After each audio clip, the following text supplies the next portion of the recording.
Bonsoir tout le monde. Voilà, un petit cours sur toujours l'actualité spirituelle, l'actualité politique qui a un rapport avec évidemment, on va dire, le déroulement des événements qui sont en train de se faire et qui vont se faire par rapport à la rédemption finale. Israël est un canard boiteux, est un Yaakov Israël, puisque Yaakov va changer son nom en Israël. Relisez la Bible pour ceux qui ont oublié. Et va boiter après son combat avec l'ange des Saves, qui est l'ange, on va dire, du côté obscur. Et Yaakov va boiter. Donc Israël va boiter.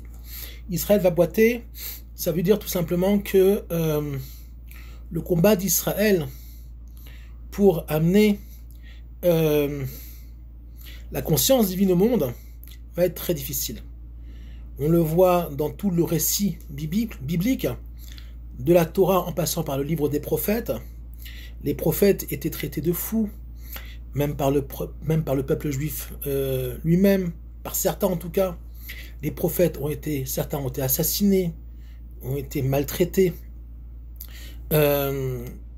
Le peuple d'Israël a été brûlé sur les bûchers de l'Inquisition.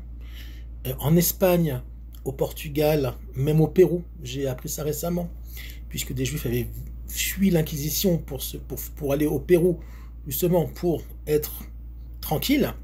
Finalement, la chrétienté les a rattrapés là-bas, et plus de 600 ou 700 Juifs ont été brûlés sur le bûcher parce qu'ils ont refusé de se convertir. Une partie a fui dans la forêt amazonienne, et c'est lié d'amitié, et même il y a eu des mariages avec des tribus indiennes, et il n'y a que depuis quelques années que ces descendants de juifs indiens, si on peut dire comme ça, ont dû être reconvertis évidemment, mais ont eu le droit à l'Alia et sont venus habiter en Eretz Israël. On a eu tous les pogroms d'Europe, et puis le point ultime, la Shoah. Ok, donc puis on parle des guerres d'Israël, etc. jusqu'à aujourd'hui, le 7 octobre et autres. Donc finalement, Israël est une identité qui est blessée, qui vit une forme de post-trauma, et finalement, et on peut le comprendre, une partie du peuple refuse finalement de se lier à cette identité-là qui est difficile à porter, puisqu'elle demande beaucoup de courage pour faire face à l'histoire qui se répète, on le voit actuellement. Il n'y a rien de pire pour un être humain, quel qu'il soit, finalement, on va dire, d'être mis devant sa propre histoire, devant sa propre identité.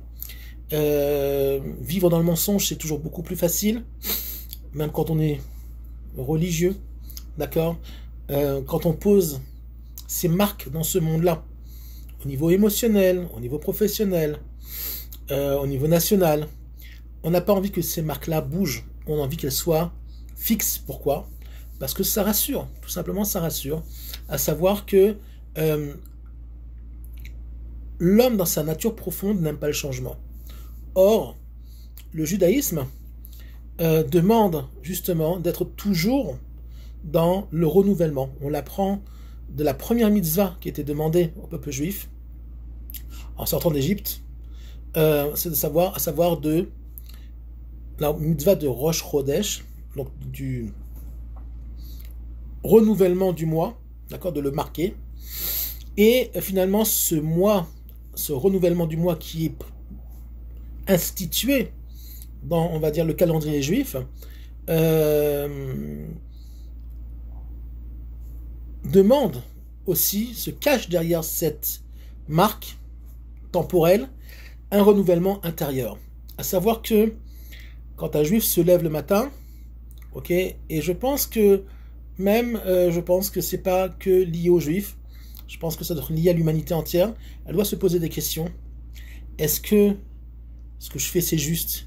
Est-ce que mon lien, dans le meilleur des cas, est-ce que mon lien et ma compréhension du divin est juste?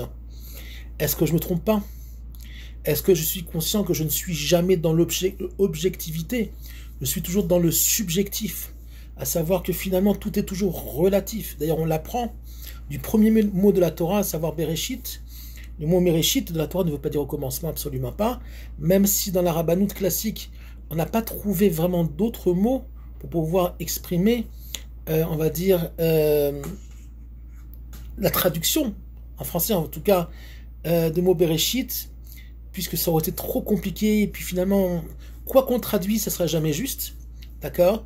Donc, j'ai déjà expliqué dans mes cours que si ça avait été vraiment le commencement, le Rav Uri Cherki, qui est un des grands maîtres francophones aussi, mais il est plus israélien que francophone en Israël, et c'est un grand kabbaliste aussi, c'est le grand élève du Rav Léon Ashkenazi, explique que dans la grammaire hébraïque, il aurait dû être écrit Ba Reshit et pas Bereshit. Ça change tout.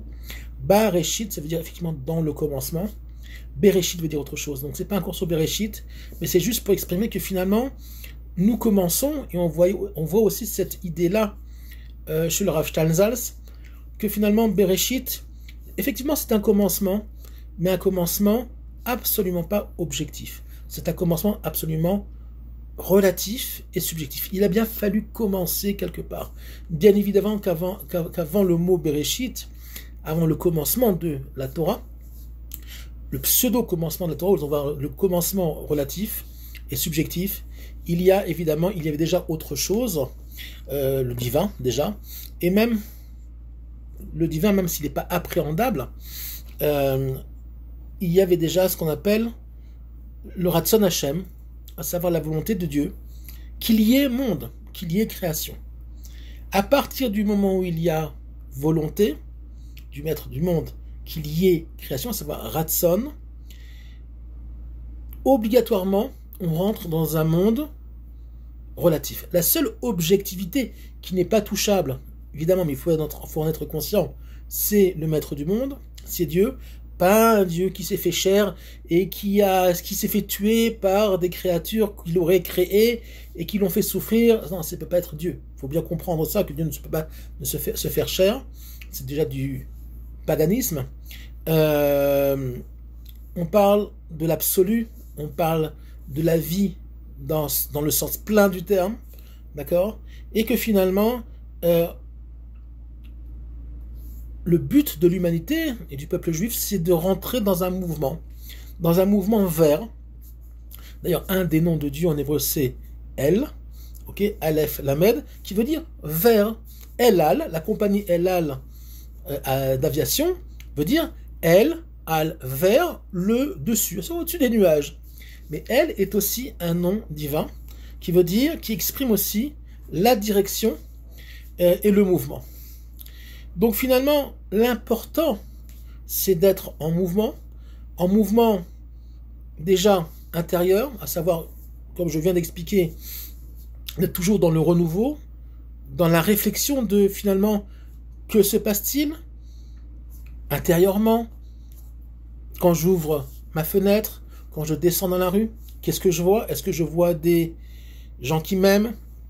Est-ce que je vois des centaines de milliers de gens qui crient mort aux juifs dans les rues de Paris? Et si je suis juif, ça doit m'interpeller et je ne dois pas faire l'autruche. Pourquoi? Parce que on apprend de l'histoire et une des qualités requises pour un être humain et pour un juif vivant en diaspora dans l'histoire du monde, c'est d'avoir les yeux ouverts. On a de très mauvaises expériences de déni. Vous savez, il y a un rave qui s'appelait le Rav Ashlag en Israël dans les années 30. Non, à l'époque, il n'y avait pas d'État palestinien, pour ceux qui croient encore qu'il y avait ce mythe-là. En Israël, sous mandat britannique, il y avait un rave qu'on appelle le Rav Ashlag, qui est un très très grand kabbaliste, un très grand maître en Torah, qui avait décidé, qui avait vu par l'Esprit divin qu'il y aurait une très grande Shoah en Europe. Et on parle dans les années 30, c'était pas du tout évident que ça arrive comme ça, il y avait de l'antisémitisme, mais c'est pas du tout évident qu'il y ait une Shoah. Et il a décidé d'entreprendre un voyage de plusieurs années en Europe pour aller de communauté en communauté, en France, en Allemagne, en Pologne, en Hongrie, en Autriche, dans toute l'Europe de l'Est, la France, l'Allemagne et un peu l'Europe du Nord, je crois, je suis pas sûr. En tout cas, il a fait le tour de centaines et de centaines de communautés pour prévenir de la Shoah. Qu'est-ce qu'on lui a dit? Tu es un oiseau de mauvais augure, on me l'a dit moi, dans un commentaire, sur un de mes cours, le dernier cours. Tu racontes n'importe quoi. Arrête de nous effrayer. Ok. Et finalement, il a été même jeté de beaucoup de synagogues. C'est un très grand maître, très respectable, qui a écrit énormément de livres. D'accord, il est très connu jusqu'à aujourd'hui. C'est une très grande Torah, très compliquée. C'est une Torah de l'intériorité, de ce qu'on appelle la Kabbalah, d'accord, les secrets de la Torah. Et finalement, il est revenu très peiné d'Europe parce que il savait que les Juifs d'Europe allaient à la catastrophe, et certains ont dû l'écouter, mais on voit bien que la plupart n'ont pas écouté. Et d'ailleurs, beaucoup se croyaient protégés, comme aujourd'hui, parce qu'ils faisaient Shabbat, parce qu'ils étudiaient la Torah, parce qu'ils étaient religieux, mais n'avaient pas conscience que la conscience nationale, la conscience du peuple, la conscience du retour sur la terre est essentielle dans le judaïsme et ne peut pas être dissociée finalement de la Torah, on va dire, sacerdotale, l'étude de la Torah elle-même.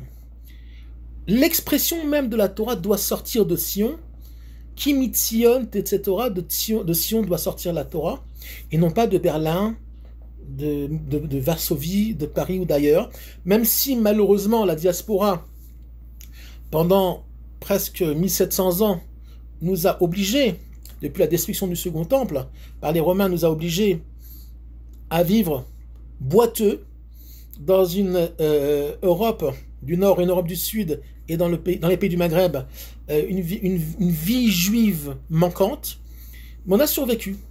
Comme on a survécu aux Romains, on a survécu aux Perses, on a survécu à tous les grands empires, mais finalement, on est rentré miraculeusement sur notre terre, et avec beaucoup de mal, on essaye, malgré toutes nos difficultés d'union, il y a beaucoup, en Israël, il y a beaucoup de, on va dire, de discussions, de disputes sur le devenir et, on va dire, l'identité que doit prendre l'État d'Israël.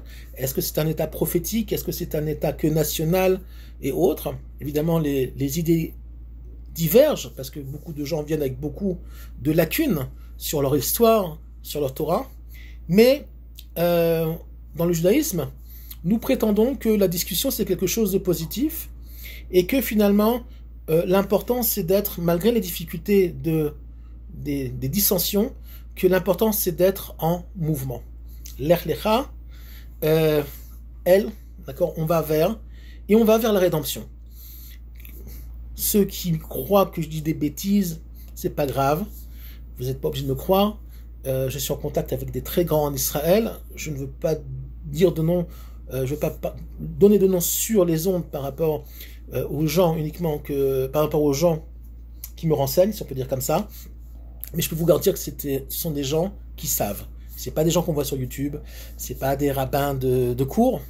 Ce sont des vrais, des hommes purs, des hommes propres. Et nous sommes, en tout cas en Israël, extrêmement protégés. Même si ça remue, même s'il y a parfois malheureusement des gens qui tombent, mais de façon générale, Israël ne va que vers le bien, le positif. Nous allons grandir aux grandes dames des nations du monde qui voudraient tellement nous revoir à Auschwitz en pyjama rayé, mais ça ne se passera pas, ça ne se repassera pas, en tout cas pas sur la terre d'Israël et pas pour les communautés, le retour d'Israël sur sa terre. En Israël, nous sommes protégés. En diaspora, c'est un autre problème. Il faut se réveiller. Je le dis, je le crie et je le répéterai jusqu'à ce que ça rentre dans vos esprits. Regardez ce qui se passe dehors. Regardez les journaux. Regardez les commentaires sur les événements en Israël, sur toutes les chaînes YouTube et autres. Vous verrez combien on n'a plus envie de vous voir en France. Combien malheureusement la plupart des gens vous vomissent, et il faut le prendre en compte et réaliser qu'il est temps de revenir sur la terre d'Israël, aussi difficile que ça parce qu'on est vers la fin et que finalement on n'a pas le choix. À très bientôt.